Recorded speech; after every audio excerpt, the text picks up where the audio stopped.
నమస్తే, welcome to special focus. Mahakumbh Mela ఉత్సవమో వేడుకలో మాత్రమే కాదు, మోక్ష మార్గం, అంతకు మించి జీవిత కాలపు జ్ఞాపకం.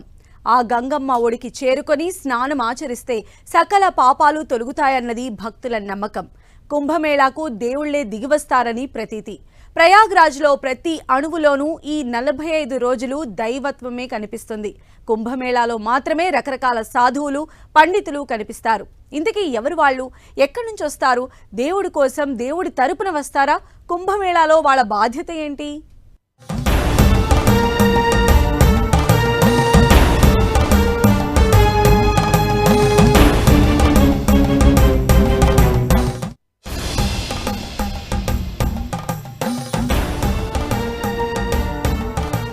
మహాకుంభమేళాకు విశిష్ట అతిథులు,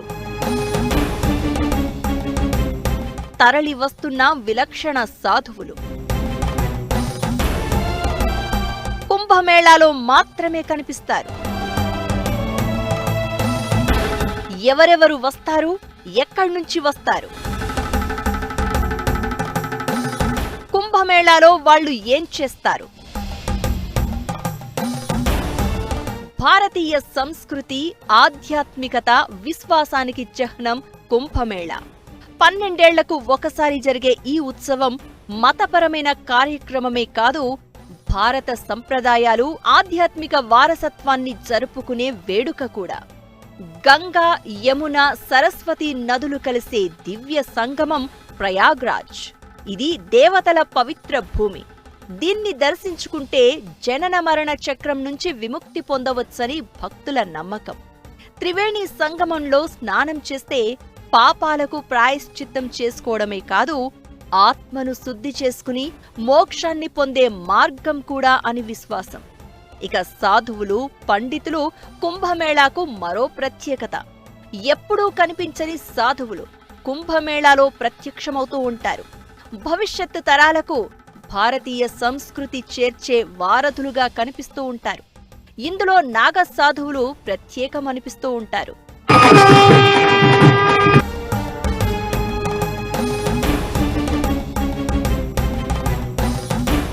నాగ సాధువులు లేకుండా కుంభమేళాను ఊహించలేం.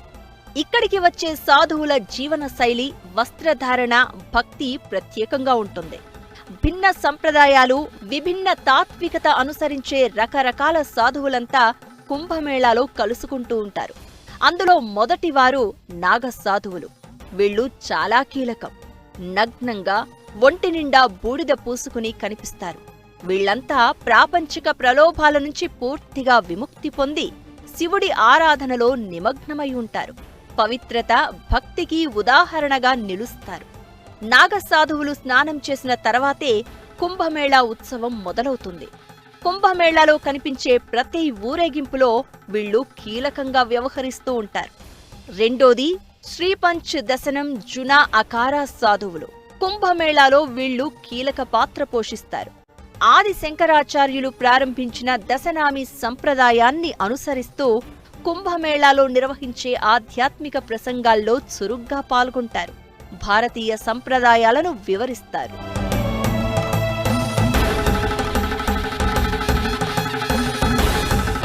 మూడోది శ్రీ నిర్వాణి అఖారా సాధువులు. వైదిక సంప్రదాయాల్లో ఉన్న నియమాలను పాటిస్తూ ఉంటారు. త్యాగానికి ప్రతిరూపం వీళ్లు.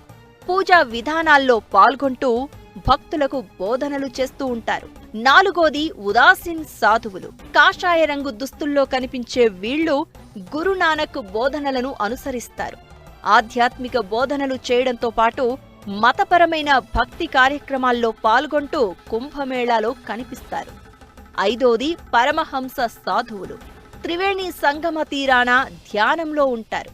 వీరికి అతీంద్రియ శక్తులు ఉంటాయని భక్తుల నమ్మకం. ఆరోది అతి భయంకర అఘోరీ సాధువులు. ఒళ్ళు గగురు పుడ్చేలా వీరి ఆహార్యం ఉంటుంది. దహన సంస్కార స్థలాల్లో ఎక్కువగా కనిపించే అఘోరాలు కుంభమేళా జరిగినన్ని రోజులు త్రివేణి సంగమంలోనే సంచరిస్తారు. వీళ్లు చూపించే భక్తి విధానమే విచిత్రంగా ఉంటుంది.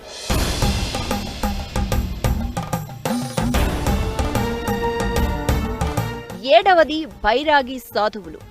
జీవితంలో అన్నీ త్యాగం చేసి భగవద్నామ స్మరణలో ఉంటారు వీళ్లంతా.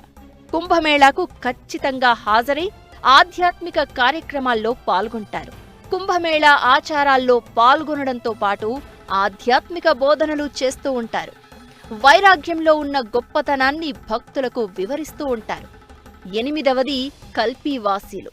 కుంభమేళా జరిగే ప్రాంతాల్లో తీవ్రమైన తపస్సు చేస్తూ ఉంటారు. 9వది శబరి సాధువులు. భక్తికి మారుపేరు వీళ్లంతా. సాధారణంగా మారుమూల గ్రామాల్లో ఉండే శబరి సాధువులు కుంభమేళాను తప్పనిసరిగా దర్శిస్తారు. భక్తి భావాలను ప్రచారం చేస్తూ ఉంటారు. 10వది సంత్మఠ్ సాధువులు. సంత్మఠ్ అనుచరులు పూజా విధానం, భక్తిలో ఉన్న గొప్పతనాన్ని వివరిస్తూ సరళమైన జీవన విధానం వివరిస్తూ ఉంటారు. ఇలా కుంభమేళా అనేది పవిత్రతకు సాక్ష్యమే కాదు, ఈ సాధువుల ద్వారా భారతీయ సంస్కృతి సంప్రదాయానికి ప్రతీకగా నిలుస్తుంది.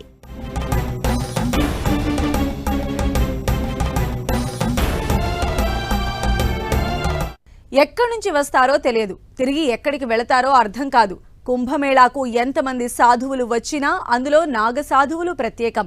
మహాకుంభమేళా తర్వాత వాళ్ళు మళ్లీ 12 ఏళ్ల వరకు కనిపించరు. ఇక బాహ్య ప్రపంచానికి చాలా తక్కువగా కనిపించే మహిళా నాగ సాధువులు కుంభమేళాలో దర్శనమిస్తారు. ఇంతకీ ఎవరి నాగ సాధువులు? వీళ్ళు అఘోరాలు ఒక్కటేనా? కుంభమేళాకు ప్రత్యేకత నాగ సాధువులు. ఎక్కడి నుంచి వస్తారో తెలియదు, ఎలా ఎక్కడికి వెళ్తారో అర్థం కాదు. కుంభమేళాలో దర్శనమిచ్చే నాగ సాధ్వీలు. అసలు నాగ సాధువులు అంటే ఎవరు? హిందూ మతంలో మామూలుగా 16 అలంకారాలు ఉంటాయి. పెళ్లైన మహిళలు వాటిని నిర్వహిస్తారు. అయితే నాగ సాధువులు 17 అలంకరణలు చేస్తారు. ఆ తర్వాత మాత్రమే రాజస్నానం కోసం సంగమంలో స్నానం చేస్తారు. బూడిద, నడుము, గంధపు చెక్క, పాదాలకు వెండి లేదా ఇనుప గాజులు. పంచకేష్ అంటే ఎజడ వేసిన జుట్టును 5 సార్లు మెలితిప్పి తల చుట్టూ చుట్టడం. రోలీ పేస్ట్, ఉంగరం, పూలదండ, చేతుల్లో ఢమరుకం, కమండలం, తిలకం, కాజల్, చేతిలో బ్రాస్లెట్, విభూది పేస్ట్, మెడలో రుద్రాక్ష. ఇవి నాగ సాధువులు అలంకరణలు. మహాకుంభమేళా తర్వాత నాగ సాధువులు మళ్లీ కనిపించరు. వారు ఎక్కడికి వెళ్తారు?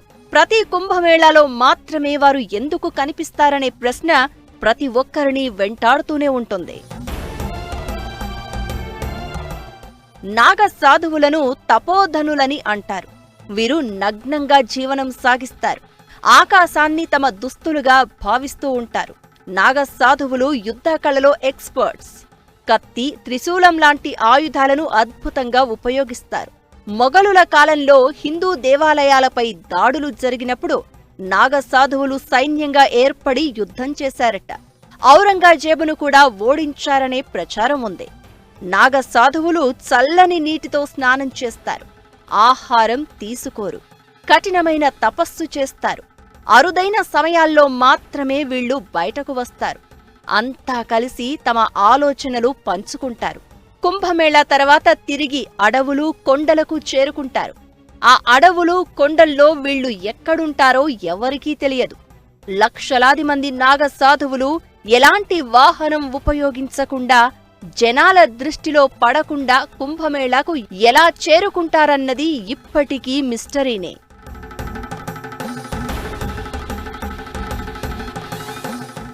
నాగ సాధువులు ఎలా వస్తారు, ఎలా వెళ్తారు, ఎక్కడికి వెళ్తారనే దానిమీద చాలామంది చాలా ప్రయోగాలు చేశారు.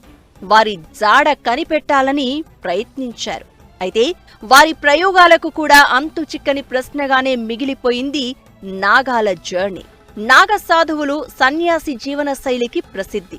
ఉత్సవం తర్వాత నాగ సాధువుల్లో చాలా మంది ధ్యానం, తపస్సు కోసం హిమాలయాలు, అడవులు, ఇతర నిశ్శబ్ద ఏకాంత ప్రదేశాలకు వెళ్లిపోతారు. కఠినమైన తపస్సు, ధ్యానంలో సమయాన్ని గడిపేస్తారు. కొంతమంది నాగ సాధువులు కాశీ, హరిద్వార్, రిషికేశ్, ఉజ్జయిని లాంటి పుణ్యక్షేత్రాలలో నివసిస్తూ ఉన్నారు. ఈ ప్రదేశాలు వారికి మతపరమైన, సామాజిక కార్యకలాపాలకు కేంద్రాలు. కొందరు నాగ సాధువులు భారతదేశం అంతటా ఆధ్యాత్మిక పర్యటనలు చేస్తారు. వివిధ దేవాలయాలు, మతపరమైన ప్రదేశాలను సందర్శించటం, మతపరమైన కార్యక్రమాలలో పాల్గొంటూ తమ ఉనికి చాటుకుంటారు. నాగ సాధువులను తయారు చేసింది శ్రీ ఆదిశంకరాచార్యులు అని హిందూ గ్రంథాల్లో ఉంది. హిందూ ధర్మాన్ని రక్షించడమే పరమావధిగా వీరు జీవిస్తూ ఉంటారు. వారణాసి క్షేత్రంలో ఇది వరకు విరివిగా కనపడేవారట. ఇప్పుడు వారణాసికి జనతాకిడి ఎక్కువైంది కాబట్టి వారణాసి కంటే కూడా ఎక్కువగా ఋషికేశ్, హరిద్వార్ దగ్గర మనకు కనిపిస్తుంటారు. ఆ పైన కూడా ఇది ఈ యొక్క గంగా నది, భాగీరథి, మందాకిని, అలకనంద ఇటువంటి నదులతో సంగమిస్తూ వస్తున్నటువంటి దగ్గర కూడా రుద్రప్రయాగు, నందప్రయాగు, కర్ణప్రయాగు అటువంటి క్షేత్రాల దగ్గర కూడా వీళ్ళు అఘోర సంచారాలు ఎక్కువగా ఉంటాయి. నాగ సాధువులు అక్కడ కూడా అప్పుడప్పుడు వచ్చి గంగా పుష్కరాలప్పుడు వెళ్తుంటారని ప్రతీతి. బయట అరుదుగా కనిపించే మహిళా నాగ సాధువులు కుంభమేళాలో దర్శనమిస్తూ ఉంటారు. నాగ సాధువుల్లానే హిందూ ధర్మంలో మహిళా నాగ సాధువులు ఉంటారు. నాగ సాధ్వి కావడానికి కఠోర తపస్సు చెయ్యాలి. బతికి ఉండగానే తమ పిండదానం చేసుకుంటారు, శిరోముండనం చేయించుకుంటారు. అన్ని పరీక్షలు అయ్యాకే వారు మహిళా నాగ సాధువులు అవుతారు. కుంభమేళా లాంటి అరుదైన సందర్భాలలోనే వీళ్లు కనిపిస్తూ ఉంటారు. సామాన్యులకు దూరంగా దట్టమైన అడవులలో, కొండలలో, గుహలలో ఉంటూ ఉంటారు. మహిళా నాగ సాధువులు వస్త్రాలు ధరిస్తారు.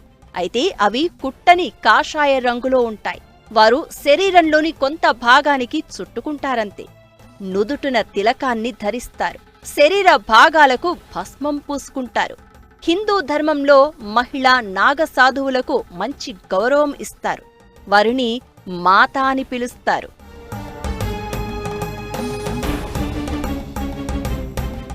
చూడ్డానికి ఒకేలా కనిపించిన నాగ సాధువులకు, అఘోరాలకు చాలా తేడా ఉంటుంది.